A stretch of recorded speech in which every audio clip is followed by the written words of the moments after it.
안녕하세요. 미래생활백서 스마트라이프의 황준원입니다. 자, 사실 제가 갤럭시 기어 VR이라는 제품, 이 제품을 한 8개월도 더 전에 샀던 것 같아요. 그래서 이것저것 리뷰도 하고 쓸모 있으면 이걸 써보려고, 활용해보려고 샀는데 8개월 정도가 지났음에도 불구하고 이걸 도대체 어디에 써야 되는지를 찾지를 못했습니다. 저에게는 가장 돈이 아까운 제품 중에 하나인데요. 자, 그래서 제가 이 제품을 왜 사용하지 않는지를 통해서 VR 헤드셋의 한계를 한번 알아보는 시간을 가지려고 합니다.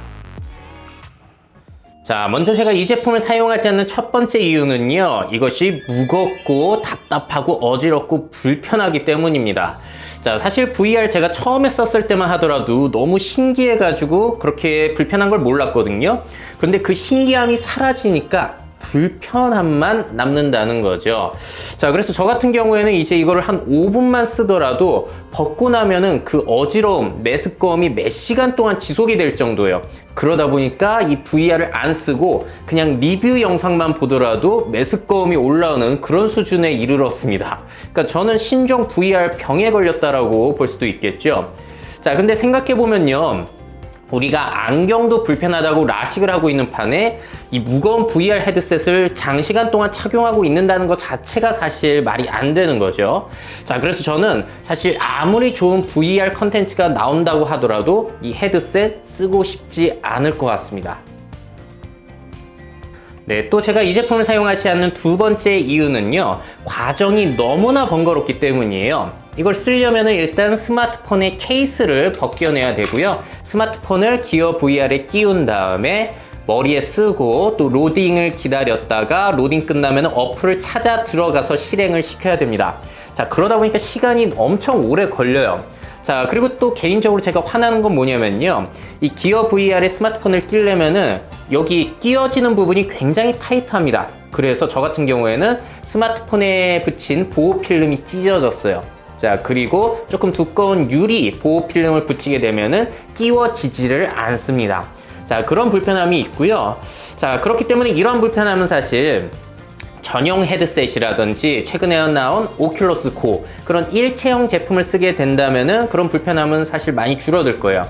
그래서 사시려면은 사실 기어 VR보다는 차라리 오큘러스 고를 사시는 게 낫지 않나 라고 개인적으로 생각이 듭니다. 자, 제가 기어 VR을 사용하지 않는 세 번째 이유는요, 아무리 찾아봐도 도저히 쓸만한 어플을 못 찾겠다는 거예요.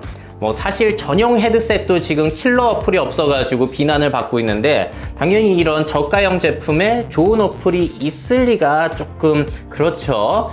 자, 그리고 또 다른 단점은 뭐냐면요, 제가 사실 360도 영상 보는 걸 좋아하는데 이 기어 VR을 사용하게 되면 360도 영상 보는 게 더 불편해집니다. 자, 왜냐면은 뭐 구글의 카드보드라든지 아니면 이런 뭐 폭풍막염 같은 싼 제품들 있잖아요. 이런 거는 스마트폰으로 360도 영상 딱 실행시키고 여기서 끼워서 보기만 하면 되거든요. 여긴 그냥 뭐 시스템 아무것도 없고 렌즈만 있기 때문에 그렇게 보면 되는데, 자, 기어 VR 같은 경우에는 일단 스마트폰을 끼우게 되면 다시 로딩이 들어갑니다. 로딩 시간 기다렸다가 그 어플, 360도 영상을 볼 수 있는 어플을 찾아서 봐야 하다 보니 훨씬 더 시간이 오래 걸려요. 특히나 유튜브 360도 영상 보기에는 훨씬 더 불편합니다. 다 찾아서 봐야 되거든요. 자, 그래서 이런 제품들이 뭐 구글의 카드보드나 마트에서 파는 저가형 제품들, 5만원 이하의 제품들을 보다도 비쌈에도 불구하고 저는 전혀 편리한 것을 느끼지를 못하겠다는 거예요. 자, 그리고 사용하지 않는 마지막 이유는요, 자, VR을 이용해가지고 뭐 영화 감상이라든지 게임을 즐길 때는 반드시 허리를 이렇게 꼿꼿이 펴고서 이용을 해야 된다는 점 때문에 사용을 하지 않습니다. 자, 특히나 어플리케이션 중에 넷플릭스 어플리케이션이 있어요. 그걸 사용하게 되면은 가상의 공간으로 들어가서 마치 영화관처럼 넷플릭스의 컨텐츠를 즐길 수가 있게 되는데, 아니 사실 넷플릭스를 볼 때 소파나 침대에 사람들이 이렇게 널브러져서 보지 누가 이렇게 허리를 꼿꼿이 세워가지고 넷플릭스를 보고 있겠습니까? 자, 그렇기 때문에 이렇게 뭐 가상 여행이라든지 액티브한 게임을 즐길 때는 이 VR이 조금 더 실감나게 그런 컨텐츠를 즐길 수 있게 해준다는 장점이 있지만, 뭐 영화 감상이라든지 그런 것들을 집안에서 조금 장시간 즐기기에는 굉장히 한계가 많다라는 생각이 들기도 해요. 네, 사실 저는 죄송한 말씀을 드려야 되는 게 저도 처음에 VR을 먼저 써보고 너무 신기해가지고 VR 홍보를 많이 했던 사람이에요. 가능성이 충분하다고.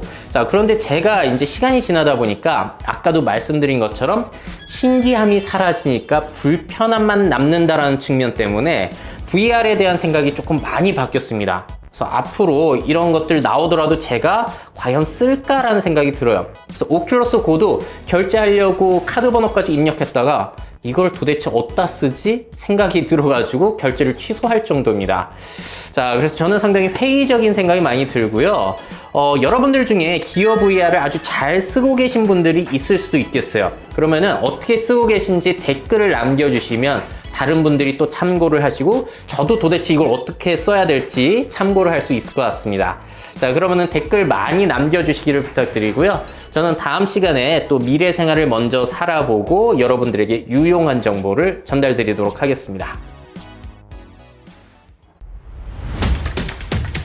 Make your futures. 미래 채널 MyF.